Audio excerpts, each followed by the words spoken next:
La bonne formule est un jeu de dés et de placement de 2 à 6 joueurs de 8 ans et plus pour des parties d'environ 15 minutes. Vous incarnez un apprenti alchimiste qui passe l'examen afin d'être élevé au rang de maître alchimiste. Pour cela, il faudra confectionner des potions en jouant sur le mélange de couleurs tout en respectant les contraintes imposées dans chaque tube. Le matériel est composé de jetons transparents de couleurs, de plateaux alchimistes, de feutres effaçables et de 2 dés comportant les mêmes couleurs que les jetons.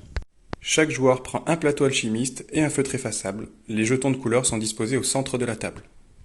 À chaque tour de jeu, un joueur va lancer les 2 dés pour l'ensemble des joueurs. Chaque joueur choisit une action disponible parmi les 3 et coche l'action correspondante. La couleur du dé en bois, la couleur du dé blanc, ou lorsque c'est possible, l'addition ou la soustraction des 2 couleurs. Chacun prend alors un jeton de la couleur correspondant à son choix pour le placer dans un des espaces le plus bas du tube de son choix.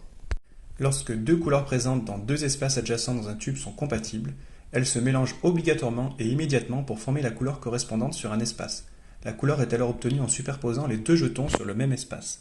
Par exemple, ici, mon bleu va se superposer sur le jaune pour former du vert. Chaque tube du plateau comporte une contrainte particulière qu'il faudra respecter pour marquer les points en fin de partie. L'élixir ne peut contenir que des couleurs identiques, le nectar que des couleurs différentes, l'hydromel ne peut contenir que des couleurs ayant subi un mélange à l'intérieur du tube, le filtre une seule couleur qui n'apparaît dans aucun autre tube, et le poison des couleurs qui ne peuvent être placées dans les autres tubes mais qui donneront des points en moins à la fin de la partie.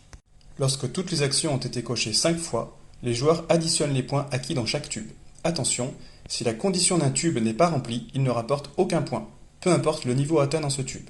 L'alchimiste avec le plus de points remporte la partie et est élevé au rang de maître.